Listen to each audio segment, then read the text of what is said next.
अगर मनुष्य 30 वर्षों तक वीर्य की एक बूंद भी नष्ट न करे और 30 वर्ष पश्चात सिर्फ संतान उत्पन्न करने के लिए उसका उपयोग करें, तो उस समय उच्चतम स्तर के प्राणधारियों में से कोई दिव्य आत्मा तुम्हारे घर में आकर जन्म लेगी।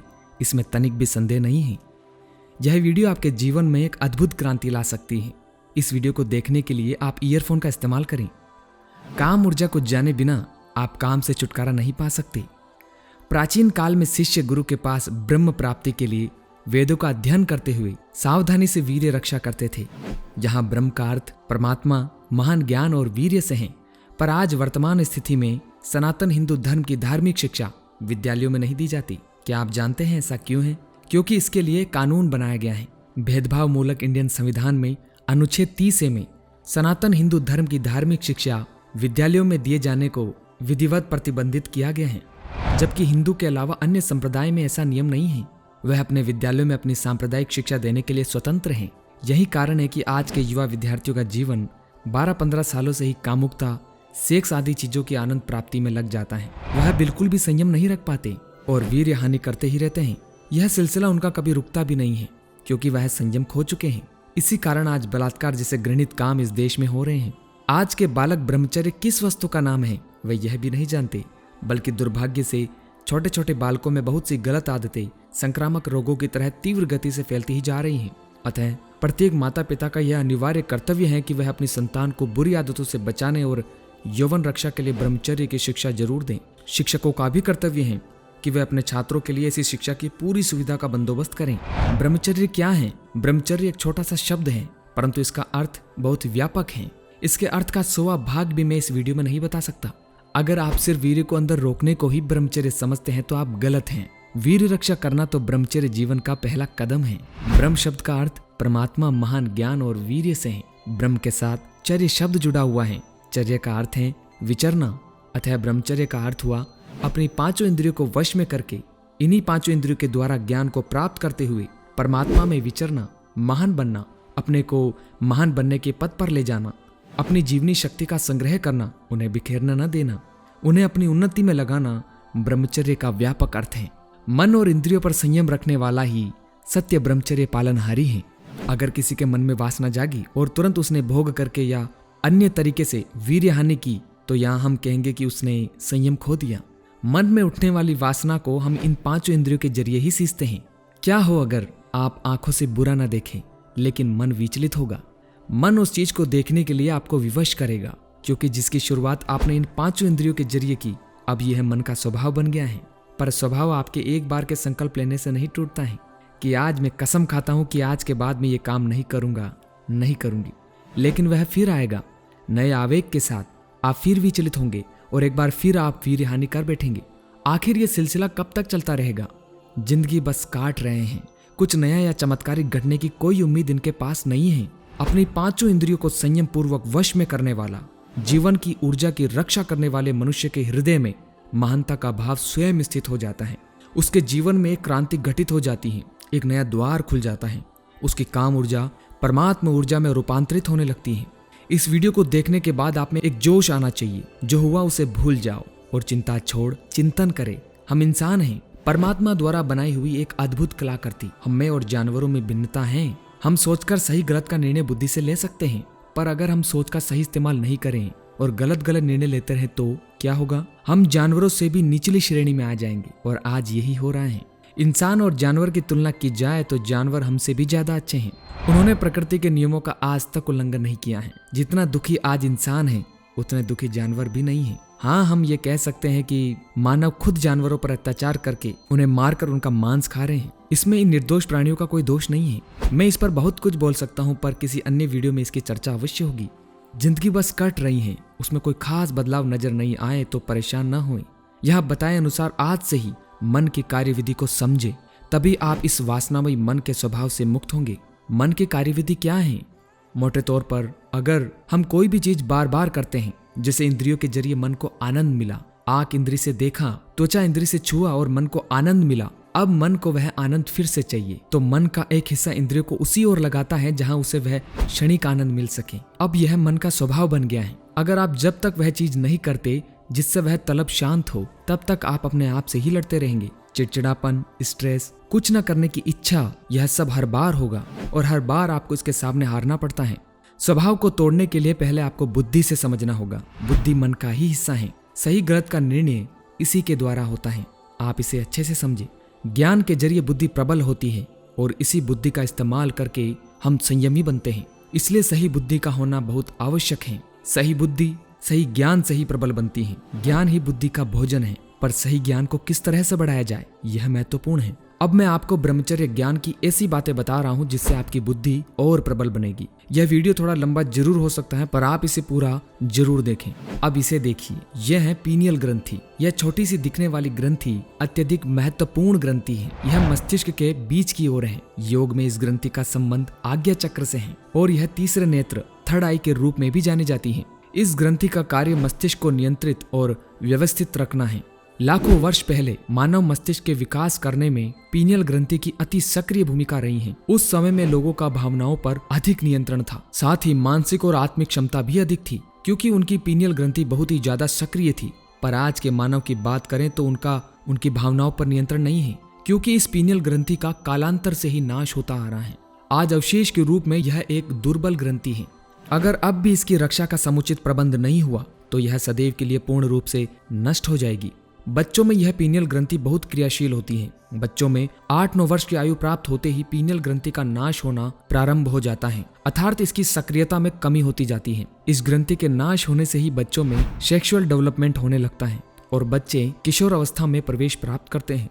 अब इसे देखिए। यह है पीयूष ग्रंथि। इससे पहले आपने पीनियल के बारे में जाना। ये पीयूष है। 8-9 वर्ष की आयु के बाद जब पीनियल ग्रंथि का नाश शुरू होता है तो पीयूष ग्रंथि सक्रिय हो जाती है। जैसे ही यह सक्रिय होती है, बच्चों का यौन विकास यानी सेक्सुअल डेवलपमेंट तेजी से होने लगता है और शरीर में बहुत से परिवर्तन होने लगते हैं। इन परिवर्तनों को झेल पाना या उनका मुकाबला करने में किशोर मन अभी सक्षम नहीं है। इस 12 से 14 की उम्र में वह सक्षम नहीं है। इसी कारण किशोरावस्था में युवा अपनी भावनाओं पर नियंत्रण नहीं रख पाते, जिससे बहुत सी उलझनें पैदा हो जाती हैं और बच्चे कम उम्र में ही न करने वाले काम भी कर बैठते हैं, जिससे वह अपनी भावनात्मक आघात का भी शिकार बनते हैं। तो क्या यह पीनियल ग्रंथि का नाश होने की वजह से शुरू हुआ? हाँ, बिल्कुल।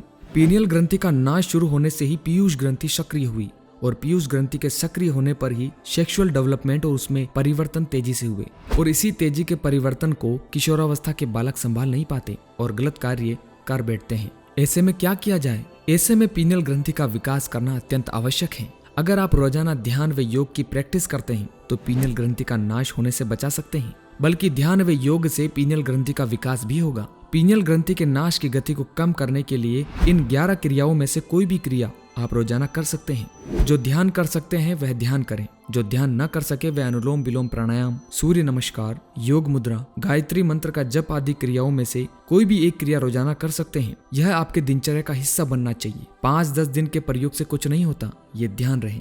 जैसे ही पीनियल ग्रंथि का विकास होना शुरू होगा, यह पीयूष ग्रंथि से निकलने वाले हार्मोन को नियंत्रित कर लेगी। ये वे हार्मोन है जो सेक्सुअल डेवलपमेंट तेजी से करते हैं। जैसे ही ये हार्मोन नियंत्रण में आते हैं, सेक्सुअल डेवलपमेंट कुछ वर्षों के लिए रुक जाता है। इस बीच किशोर अपने मन को तैयार कर लेता है और बाद में होने वाले शारीरिक बदलावों को वो आसानी से झेल पाता है, वो भी बिना किसी उलझन के, क्योंकि अब सारा क्लियर है। पुराने समय के गुरुओं को इस बात का पता था कि इस 8-9 वर्ष की उम्र के बाद पीयूष ग्रंथि का नाश होना आरंभ हो जाता है, इसलिए वह अपने शिष्यों को ध्यान व योग की कम उम्र में ही शिक्षा देते थे। जब हमने थोड़ी बहुत छानबीन की तो पता चला कि सन 1800 के आसपास ही भारत देश में कुल 18 विषय गुरुकुल में पढ़ाए जाते थे, जिसमें वेद तो होते ही थे, साथ ही खगोल शास्त्र, भौतिकी विज्ञान, वैदिक गणित, धातु विज्ञान, 9 प्रकार की कारीगरी जैसे अद्भुत विषय भारत में पढ़ाए जाते थे। जब ज्ञान इतना था तो सोचिए उस समय का व्यक्ति कैसा होगा। आज का मानव सिर्फ जीवनचर्या चलाने में ही लगे हुए हैं। क्या हम सिर्फ जीवनचर्या चलाने के लिए ही यहाँ आए हैं? जीवनचर्या चलाते हुए हमें परमात्मा के दिए कार्य को भी पूर्ण करना है, तभी हम इस जीवन से मुक्त होंगे। इस जीवन में हमें सड़कर या गलकर बीमार होकर नहीं जाना है, बल्कि हम स्वयं मृत्यु को चुने और मृत्यु भी आए तो ऐसे आए जैसे कोई फल पूरी तरह से पक कर अपनी टहनी से अलग हो जाए। ऐसी मृत्यु को हम चुन सकते हैं, बशर्ते हम जीवन को पूर्ण जागरूकता के साथ जिएं। अगर हम जागरूकता के साथ जीने लगे तो हमसे कोई भी शारीरिक या मानसिक अपराध नहीं होगा। जागरूकता का अर्थ है इस क्षण आप क्या कर रहे हैं उसका बोध होना। अगर आप एक जगह बैठे होने के बावजूद कहीं और हैं, भविष्य या अतीत में डोल रहे हैं, तो तो आप जागरूक नहीं हैं। आप जागते हुए भी सो रहे हैं, यह समझना बहुत महत्वपूर्ण है। इस पर एक सवाल है जो मैं आपसे पूछता हूँ। रात में आने वाले सभी स्वप्न हमें सच लगते हैं क्योंकि उस समय हमें यह नहीं पता कि हम सो रहे हैं, पर जब जागते हैं तो पता लगता है कि अरे ये तो स्वप्न मात्र था।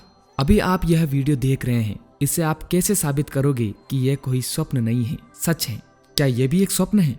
क्या इससे भी एक दिन हमारी नींद टूटेगी? क्योंकि स्वप्न में भी हमें हर एक चीज सच लगती है। इसका जवाब अब आगे बढ़ने से पहले वीडियो को पॉज करके दीजिए। यहाँ मैं स्वाभाविक बातें ही कर रहा हूँ, हो सकता है इसमें आपको गूढ़ता लगे। व्यक्ति जागते हुए भी सो रहा है, यह सच है। अगर जागते हुए सो रहा है तो सोते हुए तो वह सोएगा ही। सोते हुए जागना भी एक कला है। इसलिए श्री कृष्ण ने कहा है, सारी दुनिया सोती है पर एक योगी जागता है। वह सो रहा है लेकिन फिर भी जाग रहा है। और सोते हुए जागने पर आपको पता होता है कि आप स्वप्न देख रहे हैं। इसलिए एक योगी का कभी स्वप्न में वीर्यपात नहीं हो सकता, क्योंकि वह सोते हुए भी जाग रहा है। हर वह व्यक्ति सो रहा है जो इस पल में नहीं है। अतीत या भविष्य में होना ही यह साबित करता है कि आप एक स्वप्न में हैं। इसलिए गौतम बुद्धा, महावीर जी, श्री कृष्ण जैसे सभी योद्धा एक ही बात को पूरे जीवन में बार बार कहा कि हर पल को जागरूकता के साथ जिए। आप कोई भी काम करें तो उसे जागरूक होकर करें। अगर आप जागरूक हैं तो आपसे कोई मानसिक या शारीरिक अपराध नहीं हो सकते। परंतु जागरूकता आए कैसे? क्योंकि मन और शरीर एक स्वभाव शिकंजे में फंसे हैं। अगर शरीर और मन के स्वभाव को तोड़ना है तो ध्यान सर्वश्रेष्ठ है। ध्यान से जागरूकता बढ़ती है, आप जीवन जीने का ढंग सीखते हैं। अगर आप जागते हुए जागना सीख गए तो आप नींद में भी जाग सकते हैं। फिर हर स्वप्न पर आपका अधिकार होगा। आपको जीवन में कभी भी स्वप्न दोष नहीं हो सकता, यह सत्य है, इसमें कोई दो राय नहीं। ब्रह्मचर्य में बहुत शक्ति है। वीर रक्षा से कितने लाभ होते हैं ये बताते हुए डॉक्टर मौलवी-कित कहते हैं कि अगर मनुष्य 30 वर्षों तक वीर की एक भी बूंद नष्ट न करें और 30 वर्ष पश्चात सिर्फ संतान उत्पन्न के लिए उसका उपयोग करें तो उस समय उच्चतम स्तर के प्राणधारियों में से कोई दिव्य आत्मा तुम्हारे घर में आकर जन्म लेगी। इसमें तनिक भी संदेह नहीं है। हमारे ऋषियों मुनियों ने तो हजारों वर्ष पहले ही वीर्य रक्षा और संयम से दिव्य आत्मा को अवतरित करने की बात बताई है। लेकिन पाश्चात्य बुद्धिजीवियों से प्रभावित हमारे देश के शिक्षित लोग उन महापुरुषों के वचनों को मानते नहीं थे। अब आप इस ट्रायंगल को ध्यान से देखिए। यह सप्त धातुएं हैं जो हमारे द्वारा खाए भोजन से बनती हैं। जहाँ सबसे नीचे रस धातु है तो वहीं सबसे ऊपर शुक्र धातु है। इसकी मात्रा सब धातुओं में से सबसे कम है। आज जो भोजन आपने किया उसके 5-5 दिन के भीतर इन धातुओं का निर्माण हमारे शरीर में होता है और लगभग आज के किए भोजन से वीर्य बनने में 30 से 35 दिन लग जाते हैं। यह एक अद्भुत प्रक्रिया है जो हमारे शरीर में घटती है। अगर वीर्य की शरीर में कमी होती है तो शरीर दुर्बल और कमजोर होने लगता है, बुद्धि क्षीण होने लगती है। आयुर्वेद में बहुत से ऐसे उपाय हैं जिनके इस्तेमाल से वीर्य का निर्माण तेजी से होता है। उन्हीं उपायों में से एक परीक्षित उपाय आपको बताया जा रहा है। इस उपाय से आपके शरीर में वीर्य तेजी से बनेगा। इसका इस्तेमाल स्त्री पुरुष दोनों ही कर सकते हैं। गर्भवती इसका इस्तेमाल न करें, वह मां बनने के पश्चात ही अपने स्तनों में दूध को बढ़ाने के लिए इस उपाय को कर सकती हैं। उड़द की दाल आप सभी जानते हैं। आप छिलका सहित उड़द की दाल लें, इसे लोहे की कढ़ाई में डालकर अच्छे से सेक लें। सेकने वाला बर्तन लोहे का ही हो, इसका ध्यान रहे। अच्छी तरह सेकने के बाद ठंडा होने पर इसे पीस कर इसका पाउडर बना ले। अब स्टील या पीतल का बर्तन ले, उसमें 1 चम्मच शुद्ध घी डालें। हल्का गर्म होने के बाद उसमें 1 चम्मच उड़द की दाल का पाउडर मिला लें और इसे हिलाते रहें। ध्यान रहे वह जल न जाए। जैसे ही घी में अच्छे से सिक जाए तुरंत उसमें 1 गिलास गरम गरम दूध मिला लें और फिर से हिलाते रहें। इस प्रक्रिया में ज्यादा समय नहीं लगता है, थोड़ी ही देर में दूध गाढ़ा हो जाता है। अब इसे मीठा करने के लिए देसी खांड स्वादानुसार मिला लें और गैस बंद कर दें। सर्दियों में सवेरे सवेरे इसका सेवन कीजिए। वीर्य धातु के शरीर में कमी नहीं होगी। आप इस प्रयोग को 15 से 20 दिन तक कर सकते हैं। ध्यान रहे कहीं वीर्य की पूर्ति करते हुए वीर्य का नाश भी न करते रहें।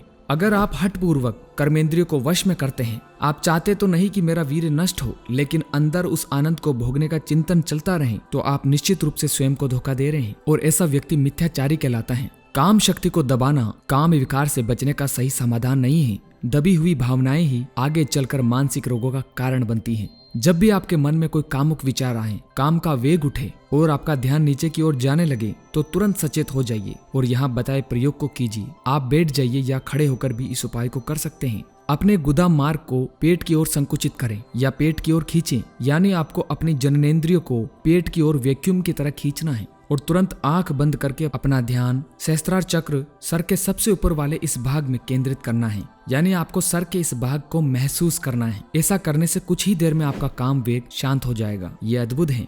हमारे देश का भविष्य हमारी युवा पीढ़ी पर निर्भर है, किंतु उचित मार्गदर्शन के अभाव में वे आज दिशाहीन हो रही हैं। यदि हमें अपने बालकों को कामुकता से मुक्त करना है, काम से ऊपर उठाना है, तो किशोरों में उत्पन्न होने वाली काम ऊर्जा, सेक्सुअल ऊर्जा के रूपांतरण के लिए एक नया द्वार खोलना होगा। वो है ध्यान का द्वार। काम के रूपांतरण की सही दिशा है ध्यान। ध्यान यौवन रक्षा का सर्वाधिक प्रबलतम साधन है। ध्यान मन की स्थिरता का ही दूसरा नाम है। ध्यान जितना परिपक्व होता है, मन की स्थिरता जितनी बढ़ती है, उतनी ही काम की संभावना जीवन में कम होती चली जाती है। ऊर्जा एक नए द्वार से बहने लगती है। ध्यान वह कुंजी है जो परमात्मा की दी हुई अनंत शक्तियों का भंडार खोल देती है। अगर आप ध्यान सीखना चाहते हैं तो एक बार विपश्यना जरूर जाएं। वहां से आपके जीवन में एक नया मोड़ आएगा। आप वहां जाने के बाद एक ही बात कहेंगे कि काश मुझे ये मार्ग पहले मिल जाता तो इतना समय व्यर्थ न जाता। विपश्यना का अर्थ है विशेष तौर से देखना, अपने शरीर को, स्वयं को विशेष तौर से देखना। यह एक ऐसी तकनीक है जिसके इस्तेमाल से मन को वश में करके दुख और सुख के बीच शांति को महसूस किया जा सकता है और जागरूकता से जीवन जीने की कला हम सीखते हैं। वीडियो लंबा हो गया है, इसलिए विपश्यना की जानकारी आपको वेबसाइट में दी गई है कि आपको कहाँ विपश्यना करनी है। इसके साथ ही ब्रह्मचर्य पर लिखी गई 25 से 30 किताबें